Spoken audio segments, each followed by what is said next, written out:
नमस्कार, आप देख रहे हैं सिटी पोस्ट लाइव और मैं हूं रवि। बिहार में तीसरे चरण की शिक्षक नियुक्ति प्रक्रिया से जुड़े शिक्षकों के लिए शिक्षा विभाग ने बड़ा फैसला लिया है। विभाग ने स्पष्ट कर दिया है कि राष्ट्रीय मुक्त विद्यालय शिक्षा संस्थान एनआईओएस से प्राप्त 18 माह के डीएलएड प्रमाण पत्र के आधार पर नियुक्त किए गए विद्यालय अध्यापकों की सेवा समाप्त की जाएगी। इस संबंध में सभी जिला शिक्षा पदाधिकारी यानी कि डीईओ को आवश्यक कार्रवाई के निर्देश भी जारी कर दिए गए हैं। शिक्षा विभाग के इस फैसले से राज्य के कई शिक्षकों पर नौकरी जाने का संकट मंडराने लगा है। शिक्षा विभाग द्वारा जारी आदेश के अनुसार तीसरे चरण के शिक्षक नियुक्ति प्रक्रिया में जिन अभ्यर्थियों ने एएनआईओएस से प्राप्त 18 माह के डीएलएड की योग्यता के आधार पर नियुक्ति प्राप्त की है, उनकी नियुक्ति अब मान्य नहीं मानी जाएगी। विभाग ने सभी जिलों को ऐसे शिक्षकों की पहचान कर उनकी सेवा समाप्त करने की प्रक्रिया शुरू करने का निर्देश दिया है।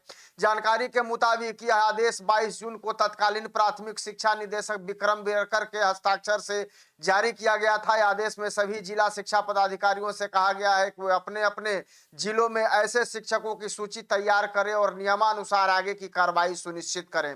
शिक्षा विभाग ने अपने आदेश में विज्ञापन संख्या 22/2024 TRI 3 की कंडिका 2B4 का हवाला दिया है। इसमें स्पष्ट उल्लेख किया गया है कि 7 दिसंबर 2023 को जारी आदेश के अनुसार एएनआईओएस द्वारा प्रदान की गई 18 माह की डीएलएड उपाधि विद्यालय अध्यापक पद के लिए मान्य नहीं होगी। इसी आधार पर अब विभाग ने नियुक्ति शिक्षकों की सेवा समाप्त करने का निर्णय लिया है। गौरतलब है कि एएनआईओएस द्वारा संचालित 18 माह का डीएलएड कोर्स वर्ष 2017 से 2019 के दौरान विशेष रूप से कार्यरत अप्रशिक्षित शिक्षकों के लिए शुरू किया गया था।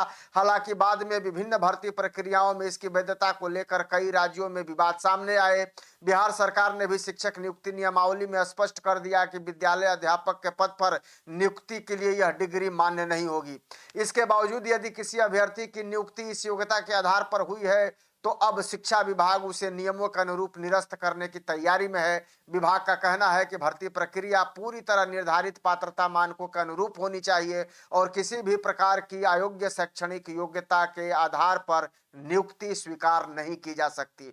अब शिक्षा विभाग के इस आदेश के बाद संबंधित शिक्षकों के बीच चिंता बढ़ गई है। कई शिक्षक संगठनों का कहना है कि यदि नियुक्ति प्रक्रिया के दौरान दस्तावेजों की जांच हो चुकी थी तो बाद में सेवा समाप्त करना उचित नहीं होगा। वहीं दूसरी ओर विभाग का तर्क है कि पात्रता संबंधी नियम पहले से स्पष्ट थे और उन्हीं के अनुरूप कार्रवाई की जा रही है।